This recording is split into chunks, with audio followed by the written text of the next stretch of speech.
My son pushed the car door open with the engine still running and told me to get out. No goodbye, no explanation. Just 6 words that shattered everything I had built for him. "You're dead weight. Figure it out." Rain hammered the windshield, a fitting soundtrack to the end of my motherhood.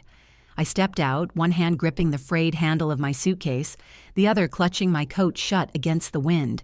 Before I could shut the door, he pulled away. The tires splashed through the gutter like punctuation on a sentence I never agreed to.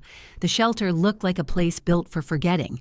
Peeling paint, cracked windows, fluorescent lights that hummed like they were trying to drown out the silence. I stood there for a moment, dripping, dazed, waiting for someone to tell me this wasn't happening. No one did. Inside, a young woman at the front desk barely looked up from her computer. Name? Margaret Holden. She handed me a clipboard like I was signing in for a motel, not what was left of my life. I filled out the form, every pen stroke reminding me that I no longer had a home. They assigned me a bunk in a shared room, top bed, back wall, next to a woman who muttered in her sleep and another who never spoke. The room smelled of wet socks, Lysol, and quiet despair. That first night, I lay stiff under a government-issued blanket and tried to understand how I got here. I had raised Caleb alone. His father left before he could even hold his son. I worked triple shifts, cleaning homes, flipping pancakes at diners, mopping floors in hotels just so Caleb could have clean shoes and working pencils. I missed school plays because I had to scrub toilets. I missed doctor's appointments because I had to clock in or lose the job. I paid his college tuition. I helped him and his wife with the down payment on their house. I even co-signed on the mortgage. I told myself it was love. That's what mothers do, right? They carry the weight. Apparently, I carried it too long. At the shelter, morning started at 5:30 a.m., with a clang of metal lockers and murmured prayers.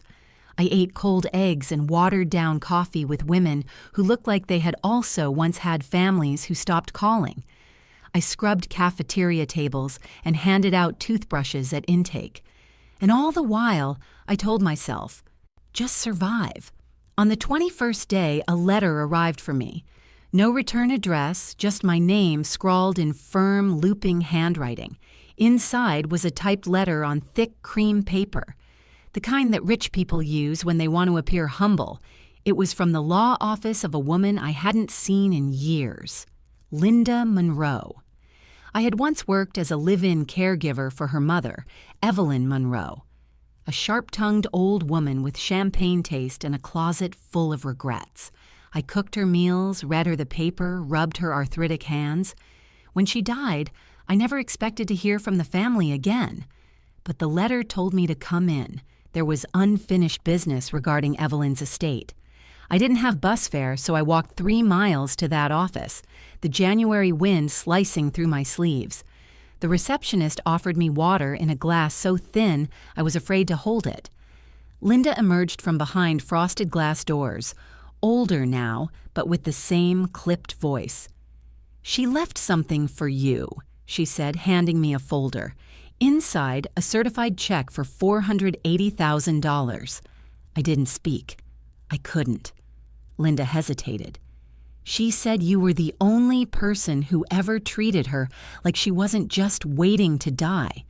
She wanted you to have something. She told me to make sure you got it no matter what." I walked out of that building with the folder pressed to my chest like it was the only warmth I had. Back at the shelter, I sat on the edge of my bunk and stared at the check for hours. Not out of disbelief, but because I knew exactly what it meant. It meant I wasn't done. It meant I still had something left to build. Caleb thought he'd left me broken in that rainstorm. He thought I'd disappear quietly. But dead weight doesn't vanish. It shifts. It settles. And when the ground is firm enough, it rises. The next morning, I folded the check into a Ziploc bag and tucked it into the inside pocket of my coat. I didn't want to risk it in my suitcase. Too many people went through those while you were out doing chores or waiting in line for showers. You learned fast in the shelter. Don't get too comfortable, don't get too visible, and don't trust too easily. But that day, I walked out differently. I wasn't just going to survive anymore. I was going to move. At a coffee shop a few blocks away, I used a public computer terminal, sticky keys, broken backspace, to look up what it would take to open a new bank account. Clean identity, clean address, clean start.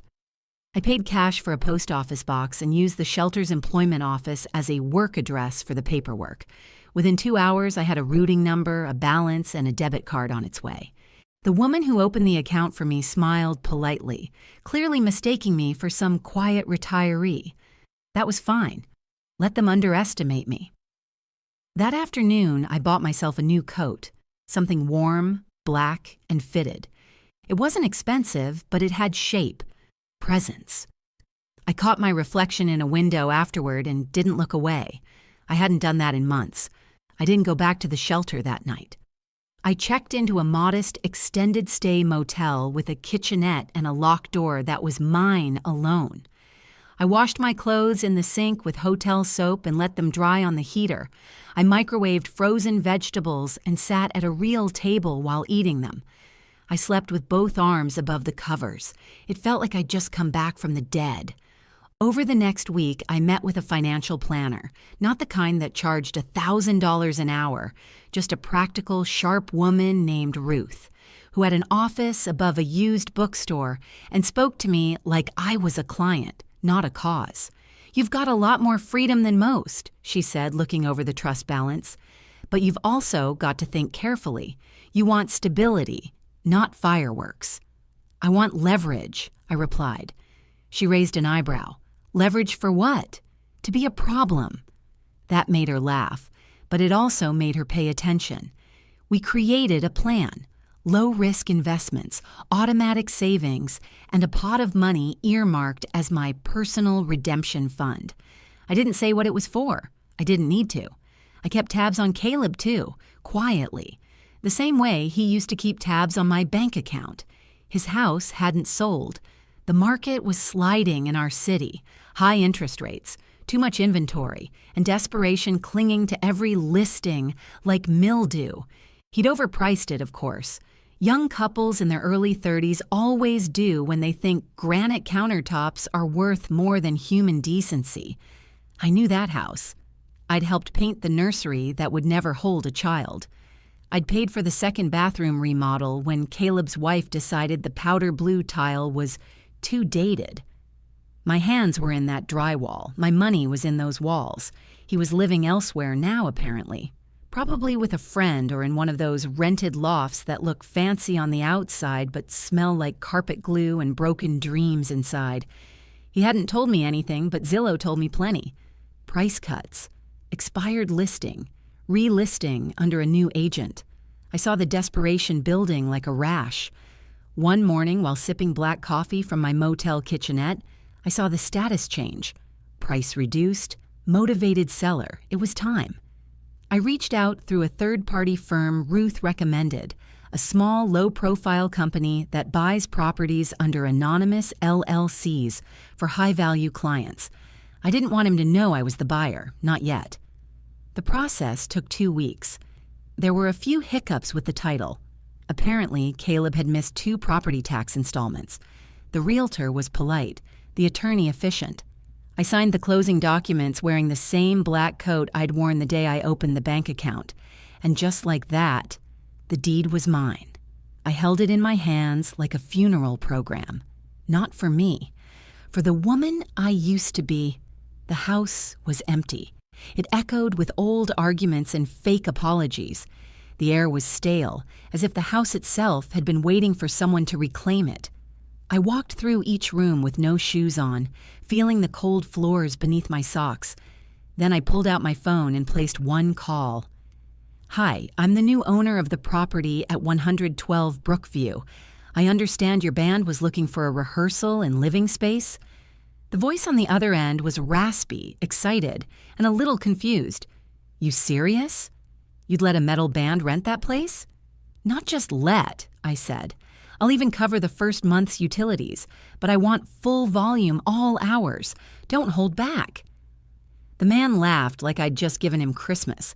Caleb had thrown me into the street in the rain, said I was dead weight. Now his house would shake with drums, guitars, and chaos, and I wouldn't lose a wink of sleep. 2 days later, the heavy metal band arrived with 3 vans, a pickup truck, and enough black leather and amps to make the cul-de-sac clutch its pearls. The neighbors stepped onto their porches, frowning behind mugs of coffee, arms crossed in suburban disapproval. The band's name was Casket Lick, subtle as a sledgehammer. Their frontman, Dex, looked like he'd been raised by wolves and stage lights. He had a neck tattoo of a screaming skull, dreadlocks dyed red, and pants covered in safety pins. The drummer, Tree, wore a kilt year-round and swore loudly with an Australian accent, even though he was from Ohio. The bassist, Lainey, a woman with chains in her ears and spikes on her boots, smiled at me like I was a lost grandma they'd adopted by accident. "This place is wicked," she said, tossing her duffel bag over her shoulder and slamming the car door with her boot. "You sure you want us here? We're loud." "I'm counting on it," I replied. I handed them keys, a Wi-Fi password, and one rule: be yourselves. The moment they stepped inside, the transformation began. Furniture was rearranged, walls were draped with black sheets and posters of flaming skulls and upside-down crosses. The living room became a rehearsal dungeon, amps stacked like monoliths. They installed a fog machine in the hallway for ambiance. By nightfall, the house was breathing again, roaring in fact. The windows pulsed with distorted bass lines. The kitchen smelled of burnt pizza and body spray. Across the street, Mrs. Bellamy stood at her bay window, jaw tight, phone in hand. I'd seen her before at Caleb's housewarming party 3 years ago, smiling too wide, bragging about her son's internship with a startup that failed within 6 months. That night, I received a voicemail from the HOA. "Hello, this is Leonard from the Ridgeview Homeowners Association. We've received reports of excessive noise, unusual activity, and an incident involving smoke in the yard. Please advise." I didn't respond. Let them stew. 3 weeks passed. The band settled in like fungus, thriving in dark corners, jamming until 3 a.m. and throwing open the windows while they practiced. They weren't disrespectful. They paid rent on time, cleaned up after themselves, even shoveled the driveway without being asked. But they were unmissable. That was the point. Caleb reached out 2 months after the sale. It started with a text. "Cal, hey, weird question. Did you ever hear anything about the house?" I didn't respond. 2 days later, another message. "Cal, my realtor says it was sold under some LLC. Buyer hasn't responded to emails. Just wondering if you knew anything, still nothing." Then the call came. I answered with a flat, "Hello? Mom, are you—" He paused. "Are you okay?" I almost laughed. The sudden switch to concern was so predictable it was insulting. "I'm fine," I said. "Why?" "I heard some crazy stuff, like someone turned the house into a party den or something. There's videos online." "Ah, yes." Dex had started a TikTok account. Their latest clip, titled "Thrash Kitchen Live Pancakes and Pain," had gone mildly viral. Caleb's former kitchen, now lit with red bulbs, showed Tree flipping pancakes shirtless while Dex screamed into a mic. The video had nearly 60,000 views. "It's true," I said simply. "Someone did buy the house." "Do you know who?" "I do." Silence. "And?" he pressed. "I'd rather not say." He exhaled, frustrated. "You know, that place meant a lot to me." "No, Caleb, it meant a lot to me. I painted the cabinets. I pulled up the floors. I paid the taxes you forgot twice. I cleaned vomit off the rug after your engagement party. That house was built on my back." He went quiet. I waited. "So you're telling me you did this? You bought it?" "I'm telling you I reclaimed it." "Why?" His voice cracked just a little. "To punish me?" "Not to punish you," I said. "To remind you. You made it clear what I was worth to you. Now I'm making it clear what your idea of value cost you." The line buzzed with dead air. I didn't care if he cried, cursed, or hung up. I wasn't looking for closure. I was closing the door. By the end of that week, the HOA sent a formal letter threatening to fine the property. I framed it and sent a copy to Dex. He laughed so hard he nearly fell off his amp. We named the house Hell House. They carved it into a sign and posted it above the garage, the same garage where I once stored Caleb's childhood trophies, his bike, his high school graduation robe. Now it echoed with guitar solos and freedom, and every time I drove by, windows down, music blasting from their speakers, I smiled like a woman who had finally remembered how to live. I didn't hear from Caleb again for nearly a month. That was long enough for the band to fully mark their territory. They installed soundproofing foam in the upstairs bedroom, not to contain the noise, but to improve the acoustics for their new EP. They called it Ashes to Asphalt, and they recorded it entirely in what used to be Caleb's home office. The band treated me with a strange kind of reverence. They called me Miss Margaret, offered me the best slice of pizza when I visited, and once gifted me a custom-embroidered denim vest that read Landlord of the Damned across the back. I wore it, proudly. It was the first time in decades that I wasn't seen as a burden, a background character, or an invisible pair of helping hands. These chaotic, loud, brilliant misfits didn't see a washed-up mother. They saw someone who'd taken charge of her own narrative. And that was when the dreams started. Not nightmares. Not quite. But echoes. I'd wake up in the early hours, heart thumping, with visions of Caleb as a toddler. Sticky hands, big eyes, asking if he could help stir the pancake batter. I'd see him running through that same house, clutching a blanket, calling out for me after a bad dream. Memory, when it wants to punish you, doesn't use knives. It uses tenderness. I tried to shake it. I busied myself. I started volunteering at the downtown community center. I donated fresh food to the shelter I'd once stayed in. I even took a pottery class, something I'd always wanted to do but never had the time or money for. Still, the guilt lingered in quiet moments.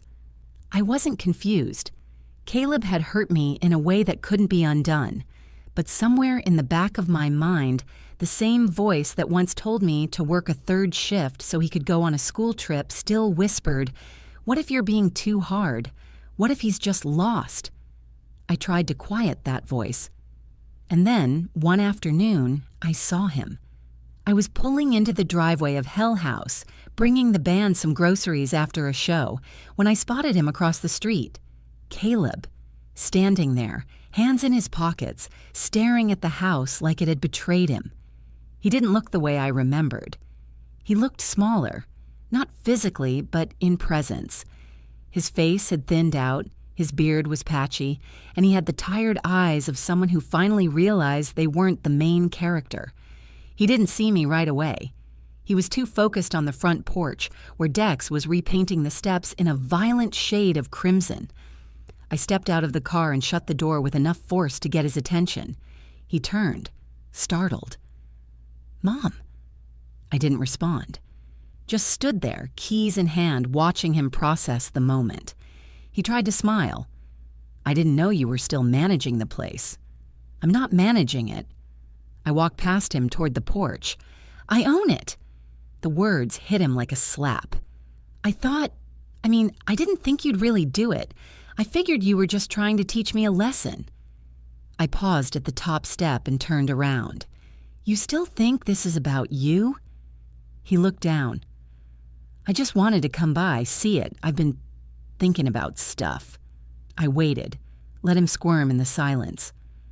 "I've made mistakes," he said finally. "A lot of them. But what happened that day, it wasn't about you." I was scared. Nikki had left. The bills were drowning me, and I felt like everything was falling apart. I panicked. "You didn't panic, Caleb," I said. "You made a choice. You opened your mouth, looked your mother in the eyes, and said she was dead weight.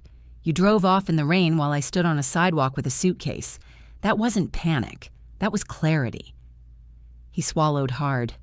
"I know. I've been trying to fix things. I've started therapy, sold some of my stuff. I'm getting help." "I'm glad," I said honestly. "But fixing yourself doesn't mean I have to let you back in." His jaw tightened. "So what, that's it? You're done with me?" "No," I said. "I was done the moment you treated me like a problem to solve instead of a person to respect. Everything after that is just living, The front door opened behind me. Dex stepped out, shirtless, holding a tub of paint. "Miss Margaret, you want us to paint the mailbox too?" I nodded. "Why not? Let's make it loud." Dex grinned, waved at Caleb, and disappeared back inside. Caleb just stood there, shoulders slumped. "You used to make pancakes on Saturday mornings," he said, almost to himself. "With cinnamon. You always let me have the first one, even if it was burnt." I didn't answer. I walked inside, closed the door behind me, and left him standing in the cold. Some memories don't deserve answers. The house settled behind me like a secret I didn't owe anyone. Dex had already turned the kitchen into a battlefield of paint cans, brushes, and crumpled lyrics. Tree shouted down the hallway about snare tension, while Lonnie blasted riffs through a practice amp plugged into the living room outlet. To someone else, it might have looked like chaos. To me, it was sanctuary. I walked to the back room, the one that used to be Caleb's bedroom when he first moved in. He only lived there for a few years, but it had been a phase he clung to. Independence with training wheels. I remembered repainting the walls for him, patching holes from the posters he'd hung up. I remembered ironing his job interview shirts in that very room. I even remembered the day he and Nikki moved out, handing me a cheap wine bottle with a ribbon and calling me the best support system on earth. Funny, how easily people redefine you when you stop supporting their comfort. Now the room had been transformed into a makeshift merch inventory station. Folded t-shirts, stacks of vinyl, and DIY stickers lined the shelves. On the window was a poster that read, "No gods, no guilt, no goodbyes." I stared at it for a long time, because deep down, guilt was still a dull stone in my gut. Not over Caleb, not anymore, but over what I'd allowed myself to become for so long. I'd let silence buy peace. Every time he made a biting remark or dismissed my efforts, I told myself, he's just stressed. He's still young. He'll change. I had eaten my voice to keep his confidence fed. The longer I stayed quiet, the more he took, until one day there was nothing left to give except the coat on my back and a shelter bed with someone snoring above me. And when he drove off that day, I didn't scream. I didn't chase. I simply stood still, like I deserved it. That silence cost me my dignity, and reclaiming it hadn't come cheap. I'd heard through a neighbor that Caleb had moved back in with an old college friend.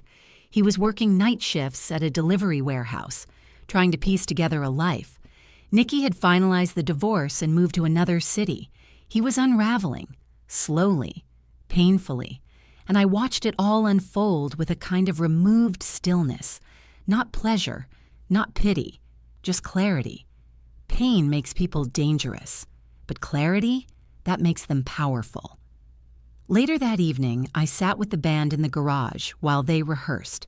Lonnie had brought in a case of cheap beer, and Dex offered me the first can like I was their MC. Tree-lit incense, patchouli, aggressive, and said they'd been thinking about hosting a backyard concert, just something small for friends and fans. "You'd be cool with that, right, Miss M?" "Only if you let me control the guest list," I said, cracking the can open. Dex laughed. "You're way cooler than my mom." I smiled but didn't reply. I wasn't trying to be cool. I was trying to be whole. Tree started tapping out a rhythm on the drum pads, then paused. "You ever regret it?" he asked, not looking at me. "Like cutting someone out for good?" The garage went quiet for a moment. I took a breath. "No," I said. "I regret waiting so long to realize they didn't deserve to stay. It wasn't easy, cutting your child out of your heart.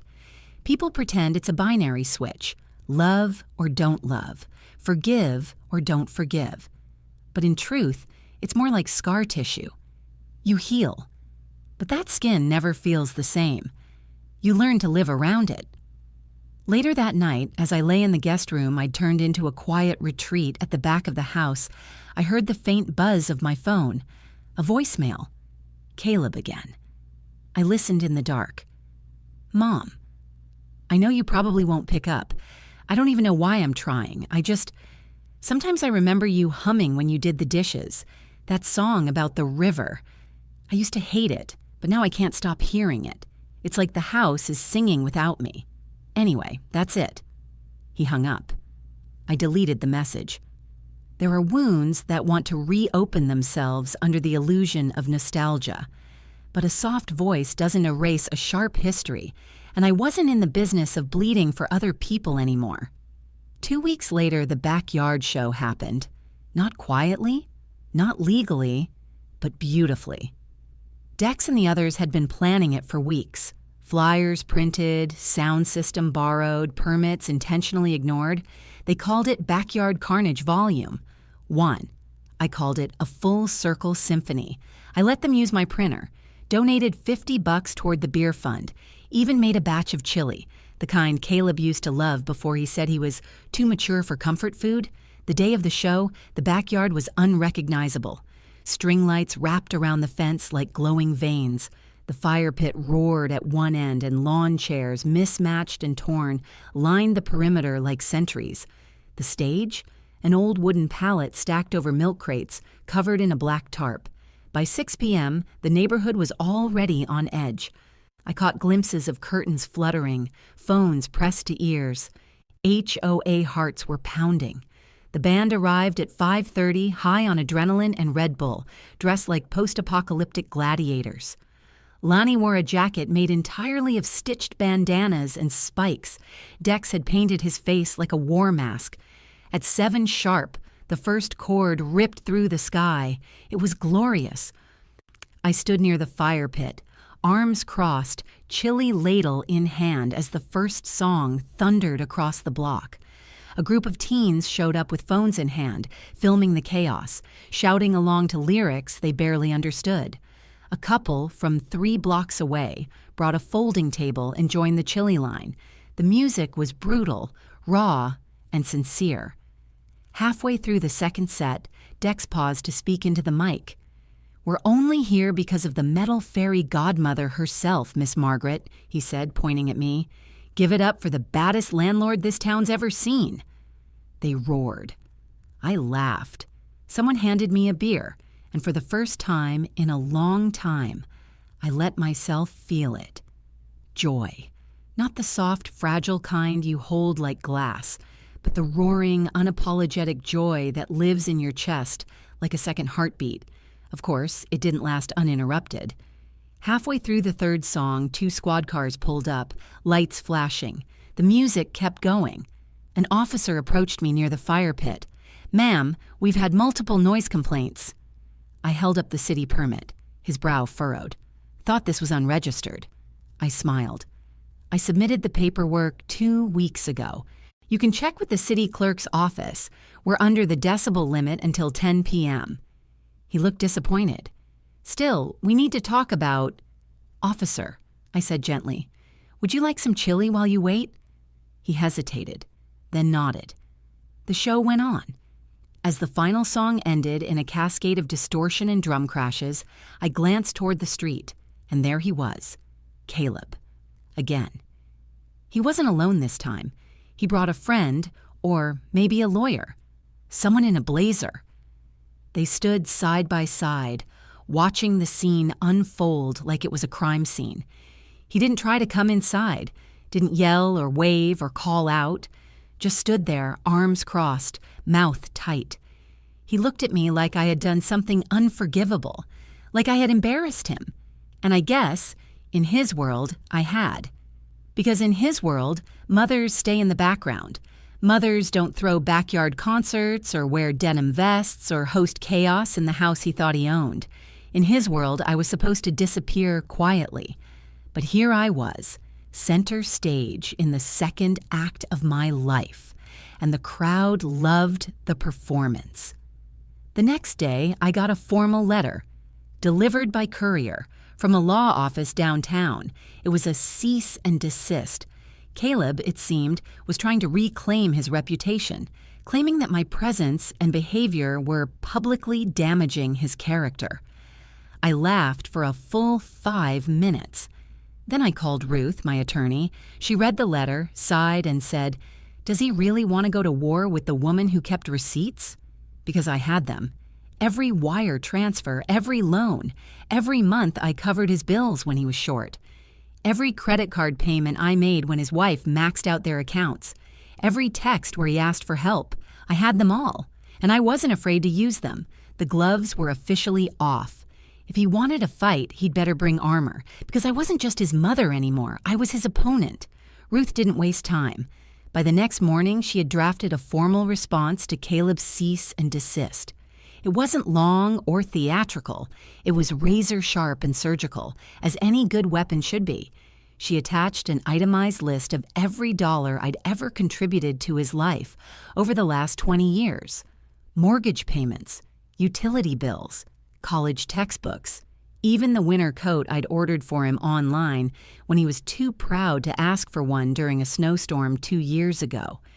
She ended the letter with a warning.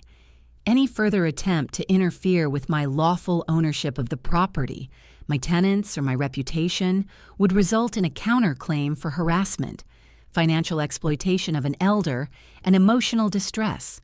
Legal language, polite tone, and a single closing line that said everything. Your client should be more careful where he throws stones. He's living in a glass biography. I signed the bottom with steady hands, not trembling, not unsure. For once, I wasn't cleaning up someone else's mess. I was drawing a boundary in concrete and stone. 3 days later, Caleb called. Again. I didn't answer. He left a voicemail. This time, no apology, no pleading. Okay, so this is what you want? To humiliate me? Make me the villain? You don't care how this looks, do you? What people are saying? You think this makes you powerful? It just makes you petty. I saved the message, had it transcribed, forwarded it to Ruth. There's something satisfying about watching someone unravel with every word they meant to use against you. Meanwhile, Hell House was thriving. The viral videos had brought real attention. Local journalists started calling. A popular online music blog dubbed it the Suburban Cradle of Mayhem, a nickname Dex had printed on a t-shirt within 24 hours. I wasn't just the landlord anymore. I was part of the legend. People started asking to interview me. I declined, not because I didn't have something to say, but because I had already said it, loudly, through my actions, through my silence, through the fact that the very bricks Caleb had once stood on to feel tall were now vibrating with sound he could no longer control. But revenge, I learned, has a rhythm. If you're not careful, it can become the only beat you hear, and that wasn't who I wanted to be. One night, while sitting in my quiet room with the window open, I heard the band rehearsing. But instead of their usual set list, Lonnie was playing something softer. A clean riff, melancholy and slow, drifted across the yard. It wasn't metal, it was memory. I closed my eyes and let it wrap around me. For a moment, I remembered Caleb at 6 years old, curled in my lap, asking if we could watch cartoons just a little longer. I remembered the way he used to grip my pinky when crossing the street. I remembered the warmth of being needed, before that need became a weapon. I had to remind myself he was still my son, but he wasn't the boy I raised anymore. He'd become something else, something forged in entitlement and neglect. Maybe not by accident, but by pattern. And patterns, I'd learned, are made to be broken. The next morning, I made a decision. I printed out a letter, not a legal notice, not a threat, just a note, handwritten and sealed in an envelope. I walked to the post office and mailed it, addressed simply to Caleb, CEO, his workplace. It read, I am not seeking revenge. I'm seeking peace. But peace requires honesty, and you haven't earned that yet. When you're ready to speak to me without deflection, manipulation, or pity, you'll find I'm not hard to reach. Until then, the distance remains. I won't be pulled back into your chaos. I spent too long drowning in it. This is not war, it's boundary. And it's permanent until you learn what that means. Mom. No return address, no emotion, just the truth, finally written on paper instead of carried in my bones. Back at the house, the band was loading gear into the van for a weekend show. Dex shouted something about a venue overbooking them. Tree dropped a cymbal on his foot. Lonnie handed me a cup of coffee with a wink. "Miss M," she said, "you ever think about writing a book? 'Cause I'd read the hell out of it." I laughed. "If I do, I'll dedicate the first page to bad sons and loud guitars." That night, for the first time in months, I slept without waking once. The war was over, but my life? It was just starting to get interesting. It's strange how quickly you can grow into peace when you stop asking for permission to have it. For most of my life, I wore motherhood like armor, heavy, clanging, impossible to take off. Every choice I made was filtered through the lens of being someone's provider, someone's shelter, someone's emotional scaffolding.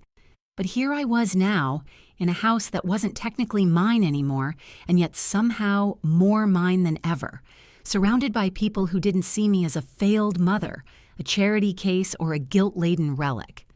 They just saw me, Margaret, not Mom. And that was exactly what I needed to become whole. The band left that weekend for a 3-day tour. I stayed behind, feeding their fish. Yes, they had fish, 4 of them, named things like Vortex and Doug, and keeping the furnace running in the winter chill. In the silence of their absence, the house spoke differently. The energy still hummed, posters vibrating slightly from the bass that had pulsed through the walls for months. But it was subdued, like the house was exhaling. I walked through every room again, not as a landlord, not as a former mother reclaiming her pride, but as a woman trying to make peace with her own shadow. I stopped in Caleb's old bedroom. He'd loved this space once, before the entitlement hardened in him, before his affection turned into expectation, and expectation into resentment. I sat on the floor where the carpet had worn thin from his old desk chair, and I allowed myself to feel it, not pity, not anger, just grief. Grief for the boy I loved, grief for the woman I used to be, grief for the possibility that neither of us would ever meet each other again in the way we were supposed to. People always talk about motherly love, like it's a well, deep, endless, life-giving. But no one tells you what happens when it runs dry. No one tells you that love can break its own spine trying to carry someone who refuses to walk beside you. Caleb had broken my spine, and I had finally stopped crawling. Back in the kitchen, I poured myself tea and opened my laptop. The headlines from the local blog popped up first. The most infamous house in the suburbs, still roaring. A photo of me mid-laugh, holding up a sign Lonnie had made. No noise, no nectar. Beneath it, a string of comments. Most were admiring, some were shocked. A few, predictable ones, were judgmental. Where is her son? Does he know she's behaving like this? This isn't what mothers are supposed to do. Why is she glorifying disrespect? I used to flinch at things like that. But now I saw them for what they were. The same walls I'd spent years trying to decorate even as they closed in around me. That night, I picked up my phone and opened the photo gallery. I found a picture of Caleb from when he was 10 years old, grinning with 2 front teeth missing, ice cream on his chin, standing in front of the zoo lion exhibit. I stared at that boy for a long time. Then gently, I hit delete. It wasn't an act of cruelty. It was an act of mercy for both of us, because holding on to who someone used to be is the fastest way to forget who you need to become. The next morning, the band returned from tour with a new song, a flat tire, and 4 boxes of Taco Bell. The house came back to life in seconds. Laughter, stomping boots, someone already tuning a guitar before even unpacking their suitcase. Dex flopped onto the couch with a grin. "You miss us?" "Terribly," I said, sipping coffee. The silence was unbearable. Tree handed me a new t-shirt. Black, naturally. This one had a silhouette of a screaming woman with a crown made of thorns. Across the back it read, "Matriarch of Mayhem." I held it up, smirking. Subtle. Lonnie grinned. "Wear it to the next show. Center stage." "I'm not a stage person." Dex tilted his head. "Could have fooled us. You've been running this whole show since day one." I didn't correct him. Because maybe he was right. Maybe I had been on stage all along. I just finally stopped performing for people who refused to clap. The letter came on a Monday. Thick paper, bold font, my name printed in cold legal black across the top. Caleb had filed a formal complaint, not against me personally, he'd wised up from that route, but against the zoning regulations of the neighborhood. He was attempting to argue that Hell House violated commercial use codes, that the tenants were operating a business without proper clearance, that I had facilitated a nuisance. He wasn't coming for my heart anymore. He was coming for my footing. I brought the letter straight to Ruth. She flipped through it with the same dispassion she might reserve for a grocery receipt. "Pathetic," she muttered, but persistent. "What's our move?" I asked. She leaned back. "We respond, then we go on the offense." Within the week, she filed a counterclaim, not just a response to his complaint, but a full legal motion to dissolve his standing under the very contract he once begged me to co-sign. "You want war, Caleb? You're not the only one who remembers the fine print." The next hearing was scheduled 2 weeks out. In the meantime, I didn't tell the band. No need to disrupt their momentum with my mess. They were preparing for a bigger show, this time downtown at a real venue. They'd sold 200 pre-sale tickets. Lonnie painted a banner that read, "From the Burbs to the Blood," and hung it across the living room. The night before the show, I sat in my room and tried to prepare myself. I had no desire to watch him crash, but I wasn't going to pad the floor for his landing either. When the hearing day arrived, I dressed plainly. Gray blazer, black slacks, no theatrics. Ruth met me at the courthouse, calm as a surgeon. Caleb was already seated at the long table with his lawyer, a younger man with slicked hair and an overuse of the word egregious. Caleb didn't look at me. He just tapped a pen against his palm and stared at the folder in front of him, like it might change its contents if he glared hard enough. The judge entered. Proceedings began.